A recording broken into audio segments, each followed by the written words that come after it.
हे hi everyone, कसे आहात तुम्ही सगळे? मी भाग्यश्री पुन्हा एकदा तुमचं आपल्या चॅनलवरती स्वागत करते. तर मी आज तुम्हाला फेशियल हेअर रिमूव्हर जे प्रोडक्ट ऑर्डर केलं तर ते दाखवणार आहे. हे आहे बॅटरी ऑपरेटेड आयब्रो ट्रिमर. आयब्रोसाठी पण आहे आणि फेससाठी पण आहे हे.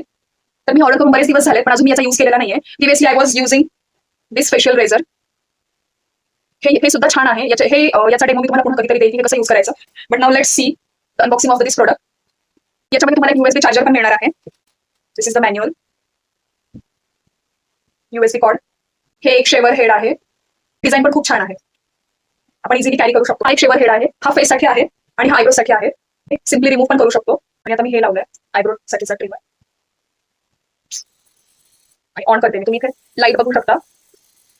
आणि आता माझ्या स्किनवरती मी काहीच अप्लाय केलेलं नाहीये. जस्ट फक्त फेस वॉश केलाय. सो लेट्स सी की याचा काही यूज होतोय का ते. बिफोर युझिंग दिस हे प्रॉपरली क्लीन करून घ्या. तुमचे हात पण स्वच्छ असायला पाहिजे आणि फेस पण स्वच्छ असायला पाहिजे.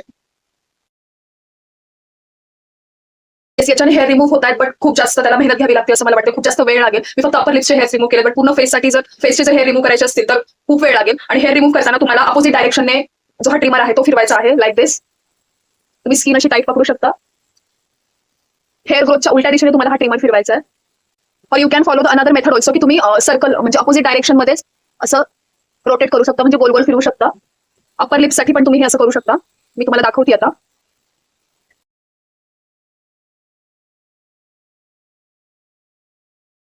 फेशियल हेअर्स रिमूव्ह करून झालेत. आता मी हे आयब्रोज साठीचं जे ट्रिमिंग हेड आहे ते लावून बघते की आयब्रोजचं कसं होतंय ते. मी आता फेस वॉश केलाय आणि फेशियल हेअर रिमूव्ह केल्यानंतर either you have remove from the razor or trimmer, तर तुम्हाला मॉइश्चरायझर किंवा ॲलोवेरा जेल हे लावायचं आहे. आणि प्रेफर करा की तुम्ही हे संध्याकाळी करताय.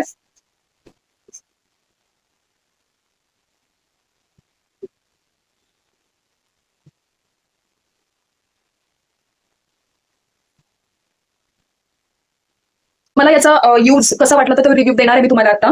तर व्हिडिओ शेवटपर्यंत पाहायला विसरू नका.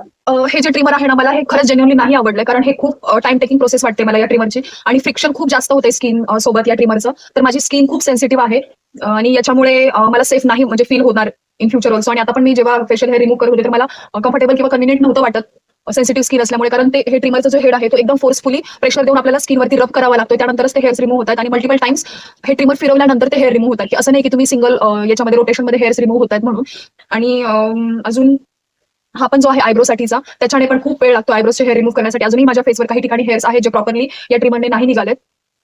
पण जर अर्जंट असेल, कधी जर तुम्हाला इमर्जन्सी असेल तर तुम्ही हे यूज करू शकता. पण मी असं सजेस्ट नाही करणार की तुम्ही हे डेफिनेटली ट्राय करायला हवं. त्यापेक्षा facial razor that is a better option, की त्याच्याने डेड स्किन सुद्धा रिमूव्ह होते. जर तुम्हाला त्याच्यावरतीचा सुद्धा एक व्हिडिओ हवा असेल तर तो सुद्धा मी नक्की बनवेल की फेशियल रेझर कसं यूज करायचं आणि त्याचे बेनिफिट्स किंवा त्याचा फायदा काय आहे.